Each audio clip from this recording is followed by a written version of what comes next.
Hello students. 26 तारीख को jail वार्डर का पेपर आ गया है और उसी के रिगार्डिंग मैं कुछ बहुत ही इंपॉर्टेंट क्वेश्चंस आप लोगों के लिए लेकर आया हूं प्रीवियस ईयर पेपर्स में से। तो इन क्वेश्चंस को एग्जाम में जाने से पहले एक बार अच्छे से देख लेना, अपने हाथ से प्रैक्टिस कर लेना, ठीक है। तो स्टार्ट करते हैं आज का हमारा फर्स्ट क्वेश्चन। तो फर्स्ट क्वेश्चन हमारे पास क्या है? x is a whole number which when divided by 4 gives 3 as remainder। हमारे पास x एक ऐसा नंबर है जिसको अगर मैं 4 से डिवाइड करता हूं तो मेरे पास रिमाइंडर क्या आता है? 3 आता है। आपसे पूछा है कि what will be the remainder when 2x is divided by 4। जब 2x को उसको डबल करके मैं 4 से डिवाइड करूंगा तो रिमाइंडर क्या आएगा? तो ध्यान से देखो, ऐसा क्वेश्चन करने के लिए ना हमें नंबर तो उसने दिया नहीं हुआ है, और ऐसे तो इनफाइनाइट नंबर्स हैं जिनको अगर मैं 4 से डिवाइड करता हूं तो रिमाइंडर क्या आता है? 3 आता है। तो आप किसी भी नंबर पे अप्लाई करके देख लो, ऐसे नंबर पे जिसको 4 से डिवाइड करने पे 3 रिमाइंडर आ रहा हो, वो सभी पे आंसर सेम आएगा। जैसे अगर मैं बात करूं 7 की, तो 7 को अगर मैं 4 से डिवाइड करता हूं तो रिमाइंडर क्या आएगा? 3 आएगा। उसी तरीके से अगर मान लो मैं बात करता हूं 11 की, 4 से डिवाइड करूंगा तो यहां भी रिमाइंडर क्या आएगा? हमारे पास 3 आएगा। उसी तरीके से अगर मैं बात करता हूं 15 की, तो इसको भी 4 से डिवाइड करने पे रिमाइंडर क्या आएगा? 3 आएगा। तो आप लोगों को सारे नंबर्स पे नहीं करना है, ये मैं सिर्फ टेस्ट कर रहा हूं, चेक कर रहा हूं आप लोगों के लिए। आप लोग किसी भी एक नंबर को लेकर आंसर निकाल सकते हो। अब अगर मैं इनको x ले लेता हूं, तो उसने पूछा है कि 2x को अगर मैं 4 से डिवाइड करता हूं तो रिमाइंडर क्या आएगा? तो भाई पहले तो x को 2x के टर्म्स में लेकर जाओ, तो इसका डबल कितना हो जाएगा? 14, यहां 22 और यहां 30। तो अब मुझे बताओ कि अगर मैं इन नंबर्स को डिवाइड करता हूं 4 से, तो 14 को 4 से डिवाइड करने पे हमारे पास रिमाइंडर क्या आएगा? 14 3 4 3 12, रिमाइंडर क्या आ जाएगा? 2। ठीक है। वही चीज 22 को भी अगर मैं डिवाइड करता हूं 4 से, तो 4 5 20, यहां से भी रिमाइंडर क्या आएगा? 2। और 30 को अगर मैं डिवाइड करता हूं 4 से, 4 7 28, यहां से भी रिमाइंडर क्या आएगा? 2। तो आप किसी एक नंबर को ले सकते हो, उसी पे टेस्ट करके देख लो, वैसे सभी पे ही आंसर सेम ही आएगा। तो इस वाले क्वेश्चंस का आंसर क्या हो जाएगा हमारा? ऑप्शन बी यानी 2। तो बहुत इजी क्वेश्चन था, प्रीवियस ईयर जेल वार्डर में आ चुका है, तो एक बार ध्यान से कर लेना, ठीक है। नेक्स्ट क्वेश्चन पे चलते हैं। नेक्स्ट क्वेश्चन कह रहा है, एजेस वाले चैप्टर का क्वेश्चन है। क्वेश्चन क्या कह रहा है कि present ratio of ages of A and B is 4:5। हमारे पास ए और बी की प्रेजेंट एजेस की रेशियो दी हुई है 4:5। 18 ईयर्स अगो रेशियो क्या थी? 11:16। तो डाटा को बहुत ध्यान से देखना। उसने कहा है प्रेजेंट हमें दिया हुआ है, एक प्रेजेंट का डाटा है मेरे पास, और एक डाटा उसने मुझे दिया हुआ है 18 ईयर्स अगो का, 18 ईयर अगो का। ये दो डाटा मेरे पास गिवन है रेशियो के टर्म्स में, ठीक है। तो अब मुझे बताओ रेशियो 18 साल पहले क्या थी? 11:16। 18 साल पहले यही रेशियो थी। अच्छा, रेशियो में मैं वैल्यू को डायरेक्टली ऐड या सब्ट्रैक्ट नहीं कर सकता, तो पहले मुझे रेशियो को क्या बनाना पड़ेगा? वैल्यू। और वैल्यू कैसे बनाते हैं? सिंपल x लगा दो इनके साथ, तो 11x 16x। अच्छा, यहां पर कितने साल ऐड करने पड़ेंगे? 18 से अगर मुझे प्रेजेंट में आना है तो 18 साल ऐड करने पड़ेंगे दोनों में, और 18 साल के बाद इनकी प्रेजेंट में रेशियो क्या दी हुई है हमारे पास? 4:5। बताओ ये वाली इक्वेशन समझ में आई? 18 साल पहले की रेशियो थी 11:16, तो उसको 11x 16x से लिख लिया। 18 साल ऐड करने पड़ेंगे तभी वो प्रेजेंट में आएंगे, तो दोनों में 18 ऐड कर दिए, और प्रेजेंट की रेशियो क्या है? 4:5। अब इसको सॉल्व कर लो। अगर 5 इधर दोनों से मल्टीप्लाई होता है तो ये बन जाएगा 55x plus 90 is equal to 64x plus 72। तो x वाला डाटा एक तरफ, नंबर्स एक तरफ, ये 55 उधर जाके माइनस हो जाएगा, तो हमारे पास बच क्या जाएगा 9x। और 90 में से अगर 72 माइनस करता हूं तो मेरे पास कितना आ जाएगा 18। तो यहां से x की वैल्यू क्या आ जाएगी 18/9 मतलब 2 आ जाएगी।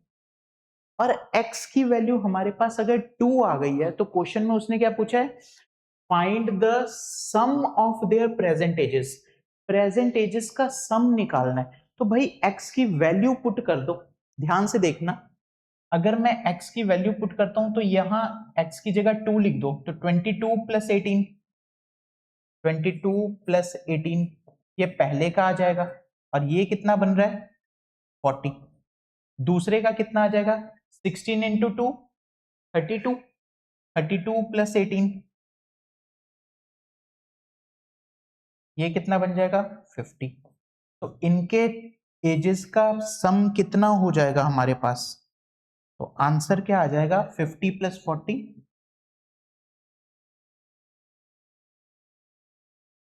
यानी ऑप्शन ए हमारा सही आंसर हो।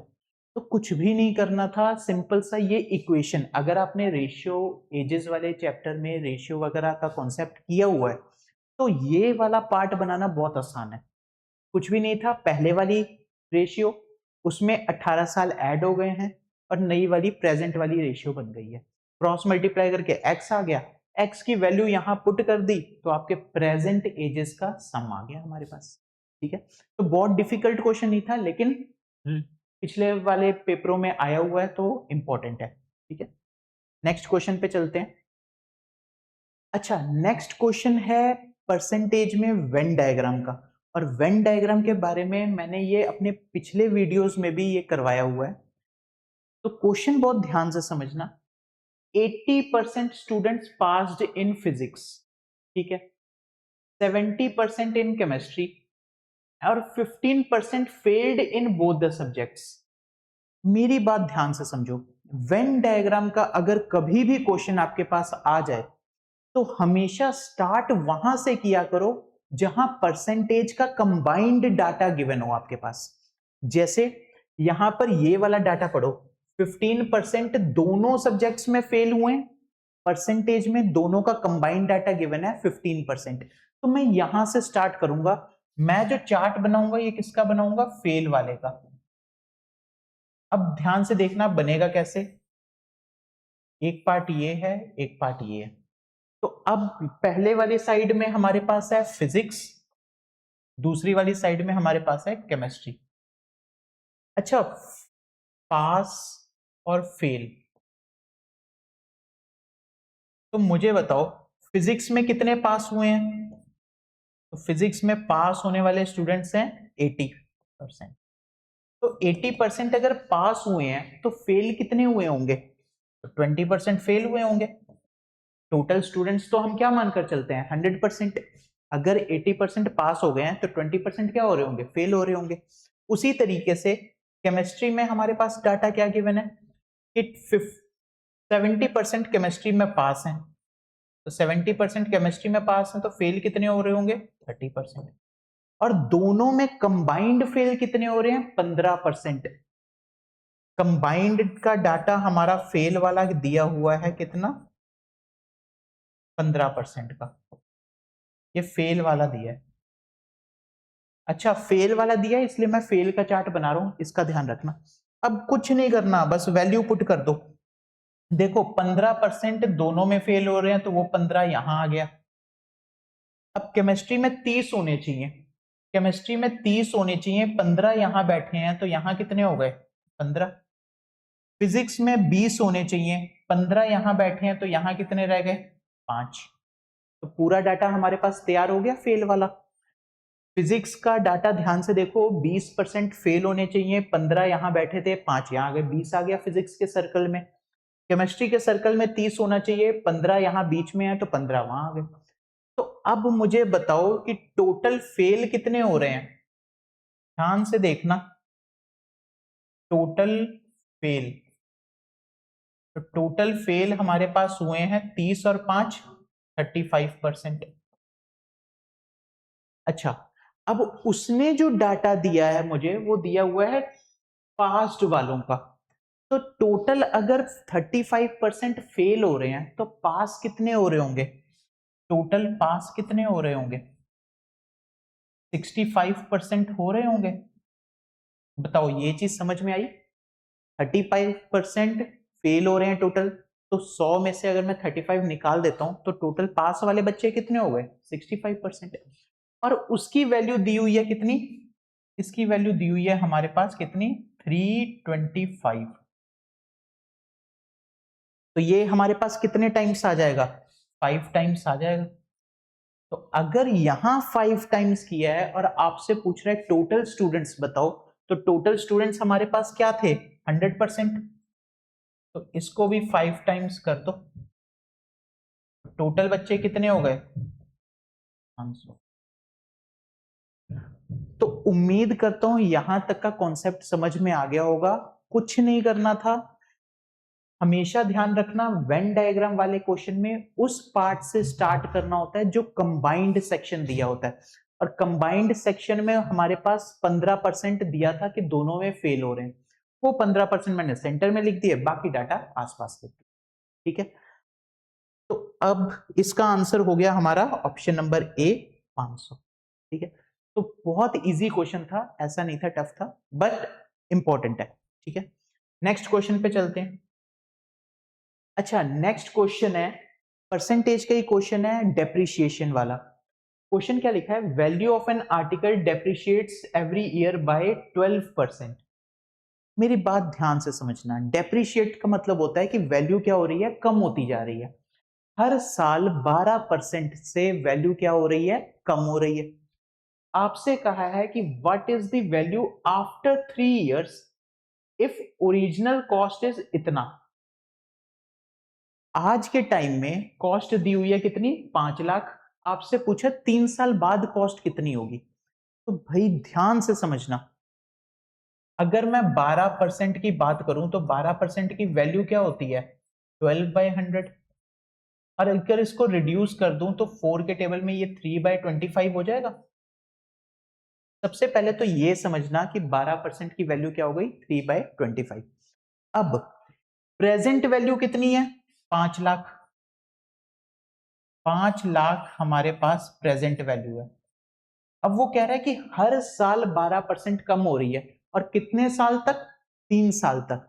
तो ध्यान से देखो, 12% कम होने का मतलब है कि 25 की चीज थी तो उस पर 3 रुपए क्या हो रहा है, कम हो रहा है।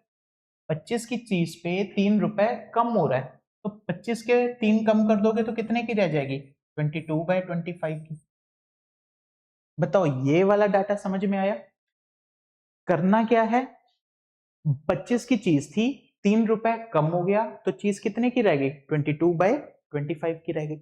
अच्छा, फिर से आगे चलते हैं। अगले साल भी फिर से कम हो रहा है, सेम 12% से, मतलब 22/25। और उसके बाद फिर से 22/25। बताओ यहां तक क्लियर हो गया। यही पार्ट बस इसको सॉल्व करना है, आपका आंसर आ जाएगा। अब सॉल्व करने के लिए थोड़ा सा ध्यान से देखो। 25 के टेबल में पहले तो ये कट जाएगा, 25 2 50, और फिर 2 3 4, 4 0 ये आ गए। फिर 25 के टेबल में ये कट जाएगा 8 पे, 25 60 200 और डबल जीरो। और फिर 25 के टेबल पे ये कट जाएगा 25 3 75, 25 2 50, 32 पे। अब मेरी एक बात सुनो, एक्स्ट्रा मेहनत मत करना कभी भी, ऑप्शन वाइज देखो। ऑप्शन में 2 ऑप्शन ऐसे हैं जिनके लास्ट में 0 आ रहा है, और मुझे यहां पता है कि 0 तो बच ही नहीं रहा है मेरा। तो मतलब ये दोनों ऑप्शंस तो खत्म ही हो गए ना, लास्ट में तो 0 आ ही नहीं सकता। तो लास्ट वाले डिजिट को पकड़ो, यहां 2 है, 2 इंटू 2 4, इंटू 2 8, इंटू 2 16।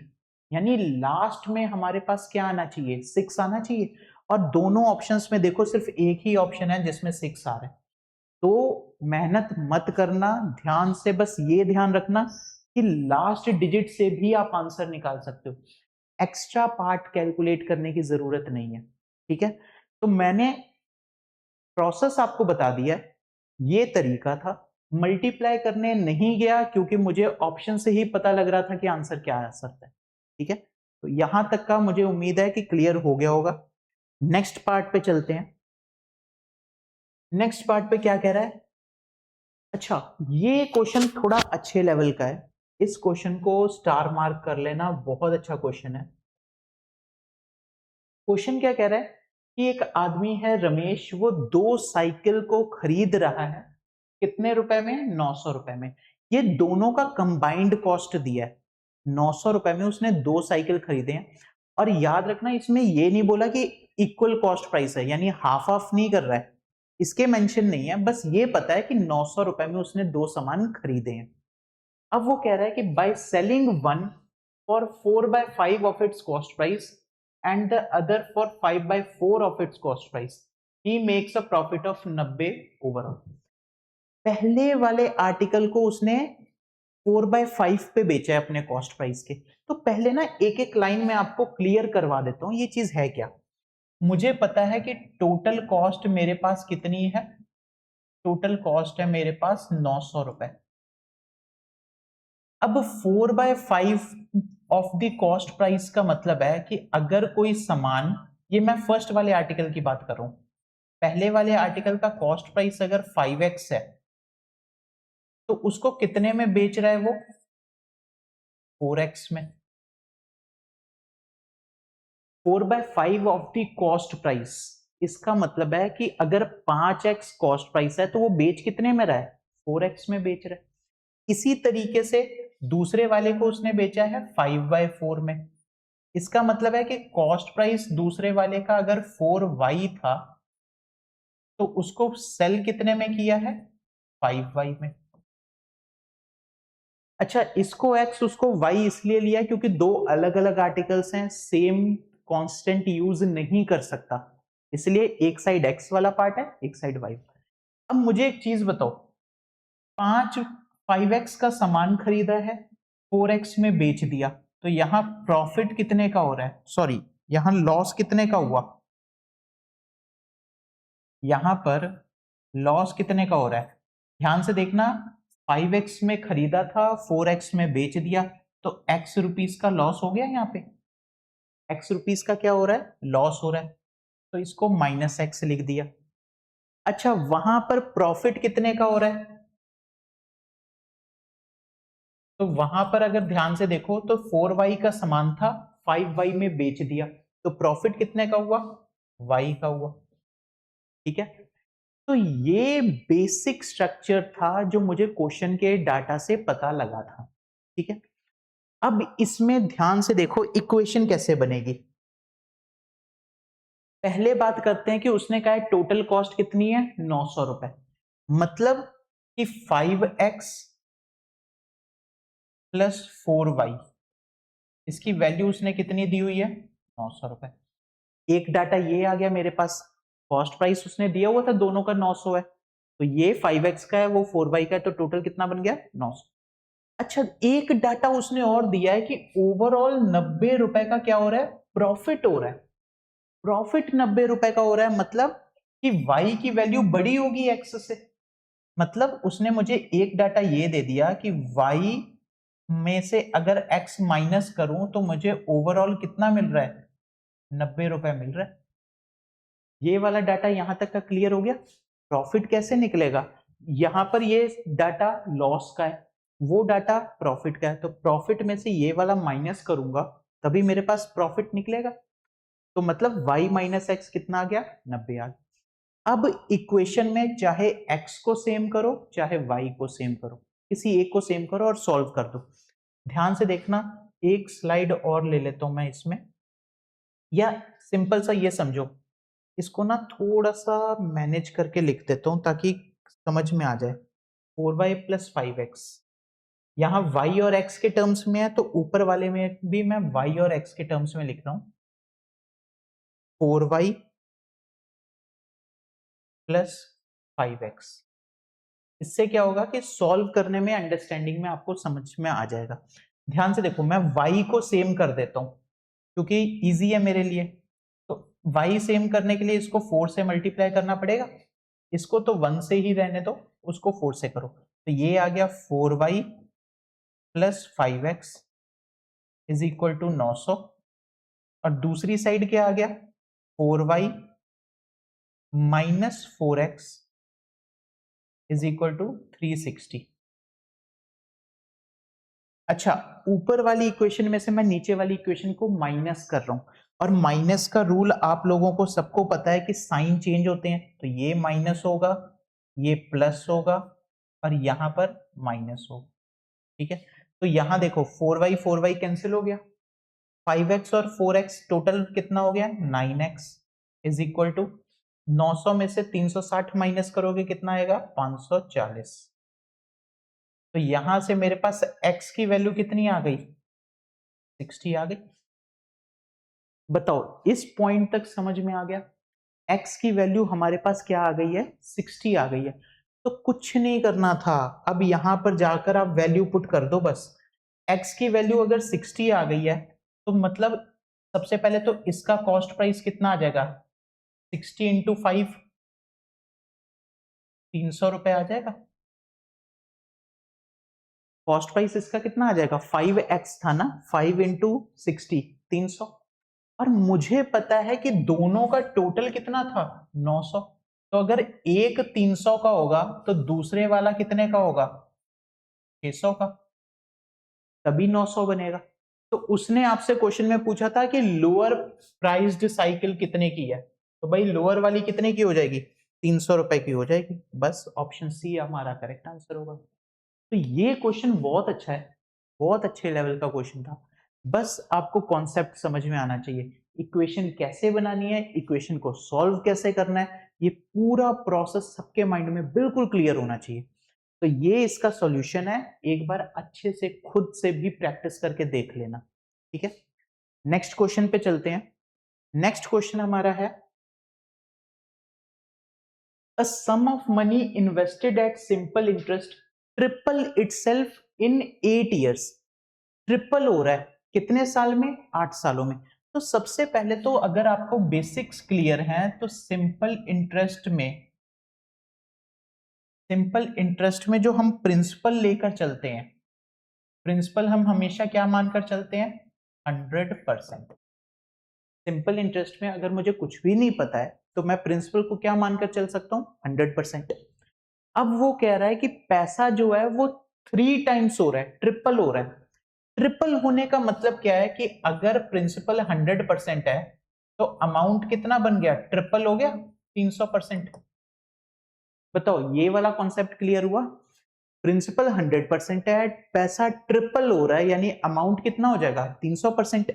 तो अगर 300% अमाउंट है, 100% प्रिंसिपल है, तो मुझे सिंपल इंटरेस्ट कितना मिल गया, तो 300 में से 100 माइनस करूंगा तो कितना मिल जाएगा, 200% का इंटरेस्ट मिल रहा है।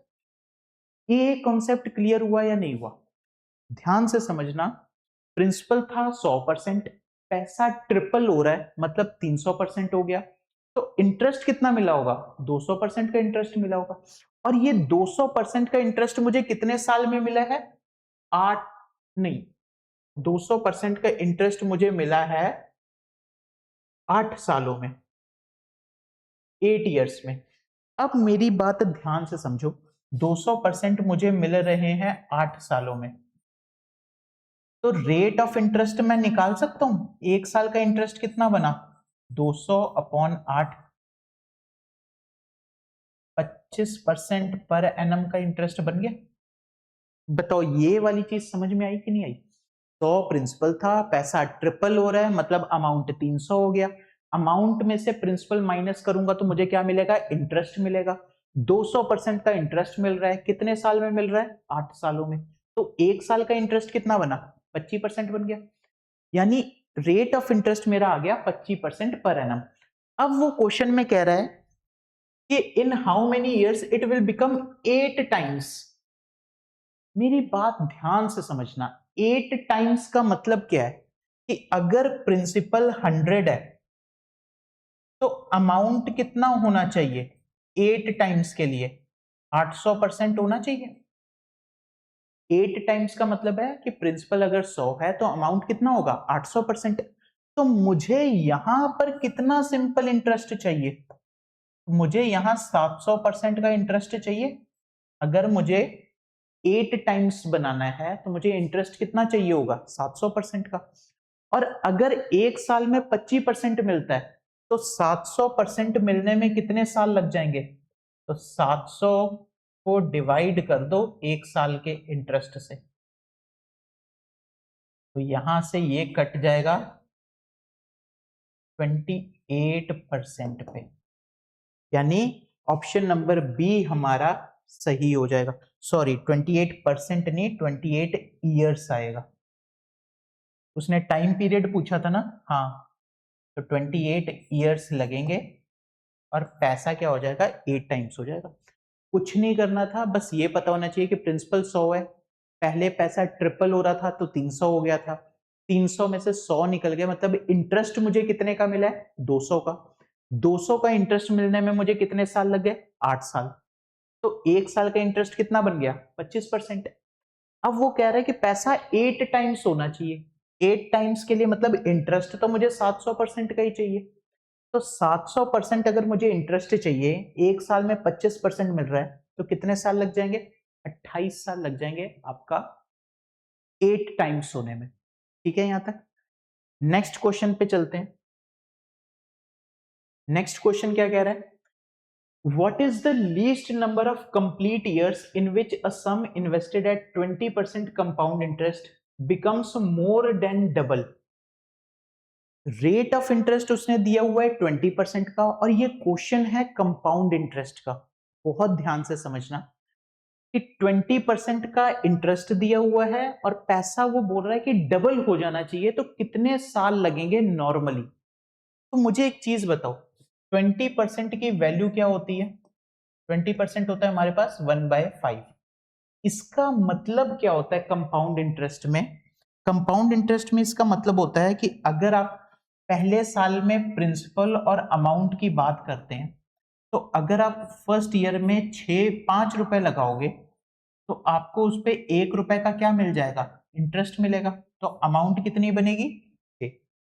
पहले साल में अगर आप 5 रुपए लगाते हो तो 1 रुपए का इंटरेस्ट मिलेगा और पैसा कितना बन जाएगा 6 रुपए।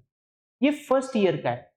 और आप लोगों को पता होना चाहिए कि कंपाउंड इंटरेस्ट में जो पैसा है वो एक्सपोनेंशियली चलता है, पावर्स में चलता है। तो अगर पहले साल में 5 से 6 हो रहा है तो दूसरे साल में क्या हो जाएगा, दोनों साइड का स्क्वायर हो जाएगा। पावर्स में चीजें चलती हैं। तो 5 का स्क्वायर कितना हो गया 25, 6 का स्क्वायर कितना हो गया 36। यानी अगर आप 25 रुपए लगाते हो तो 20% के हिसाब से 2 साल बाद जो अमाउंट मिलेगा वो कितना मिलेगा 36 रुपए। अच्छा 3 साल में क्या होगा? तो 3 साल में इन दोनों का क्या हो जाएगा क्यूब हो जाएगा। जितने साल होते हैं वही पावर में आता है। तो 5 का क्यूब कितना होता है 125 और 6 का क्यूब कितना होता है 216। अच्छा एक चीज देख रहे हो, अभी तक पैसा डबल नहीं हुआ है। वो मुझसे पूछ रहा है पैसा डबल हो जाना चाहिए। तो 125 का डबल कितना होता है 250। तो अभी तक 250 पे नहीं पहुंचा, ये उससे कम है। मुझे क्या चाहिए कि पैसा डबल हो जाना चाहिए। तो ठीक है मैं अगले वाले पे आता हूं। फोर्थ ईयर में क्या होगा? तो फोर्थ ईयर में इसके फोर्थ पावर पे जाऊंगा तो 125 को फिर से 5 से मल्टीप्लाई करता हूं, ये कितना आएगा 625। और 6 की पावर 4, तो यानी 216 इंटू 6 कितना हो जाएगा 1296। अब मुझे एक चीज बताओ, 625 का डबल कितना होता है? 625 का डबल कितना होगा 1250 होगा डबल। 625 का डबल कितना होता है 1250 और पैसा 1296 हो गया, मतलब डबल से ज्यादा हो गया। तो मिनिमम कितने साल लग जाएंगे? तो याद रखना 3 से तो ऊपर ही लग रहे हैं। तो उसने पूछा है कि least number of complete years. तो देखो 3 साल बाद तो पैसा डबल हो नहीं रहा, तो मिनिमम कितने साल लग जाएंगे 4 साल लगेंगे तो पैसा क्या हो जाएगा, हमारा डबल हो जाएगा। कंपाउंड इंटरेस्ट में याद रखना पैसा एक्सपोनेंशियली ग्रो करता है, यानी पावर्स में चीजें चलती हैं। पहले साल में नॉर्मल 5 से 6, दूसरे साल में इन दोनों का स्क्वायर हो जाएगा तो 25 36, तीसरे साल में 125 216। मैंने कहां तक जाना था, जब प्रिंसिपल का डबल से ज्यादा हो जाए हमारा अमाउंट।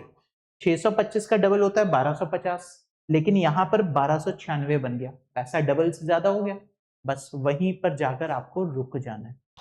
ठीक है, और लास्ट क्वेश्चन जो इसका दिया हुआ है, लास्ट क्वेश्चन क्या है, what least number is added to 6521 to obtain a number exactly divisible by 17।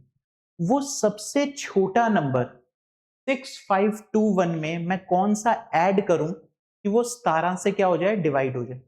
मुझे ऐसा एक नंबर ऐड करना है 6521 में कि जब मैं 17 से डिवाइड करूं तो पूरी कटिंग हो जाए। तो भाई बहुत ज्यादा परेशान मत हो, कोई डिविजिबिलिटी रूल में एज सच जाने की जरूरत नहीं है। यहां पर सीधे सीधे आप क्या करो, 6521 को डिवाइड ही करके देख लो 17 से। तो अगर मैं 17 से डिवाइड करता हूं तो 17 3 51 होता है, तो ये मेरे पास आ जाएगा 142। ठीक है, 17 8 कितना होता है, तो 136 होता है, 136 होता है बिल्कुल। और यहां से कितना बच जाएगा, 6 1। और 17 इंटू 3 फिर से मुझे पता है 51 होता है, तो यहां से रिमाइंडर कितना आ जाएगा, 10। अब मेरी बात ध्यान से सुनो, मुझे ऐसा नंबर ऐड करना है कि 17 से डिवाइड हो जाए। मेरे पास लास्ट में 10 बच रहा है, तो 10 में मैं कौन सा नंबर ऐड करूं कि मेरा ये ऐसा नंबर बन जाए जो 17 से डिवाइड हो जाए। तो भाई सीधी सी बात है, 10 में अगर मैं 7 और ऐड कर देता हूं तो 17 बन जाएगा, और 17 पूरा डिवाइड हो जाएगा 17 से। तो मतलब 10 तो मेरे पास पड़ा ही हुआ है, एक्स्ट्रा कितना ऐड करना है, 7 ही ऐड करना पड़ेगा। 17 होता तो पूरा कट जाता। तो मतलब यहां पर ऑप्शन सी आ जाएगा, 7 को हमें ऐड करना पड़ेगा तो हमारा ये पूरा डिवाइड हो जाएगा। तो ये सारे प्रीवियस ईयर पेपर के क्वेश्चंस थे, बहुत इंपॉर्टेंट क्वेश्चंस थे। जाने से पहले एक बार जरूर ये वीडियो देख लेना और अपने हाथ से एक बार प्रैक्टिस भी कर लेना। ठीक है, बाकी एग्जाम के लिए ऑल द वेरी बेस्ट, बहुत अच्छे से करके आना। Thank you.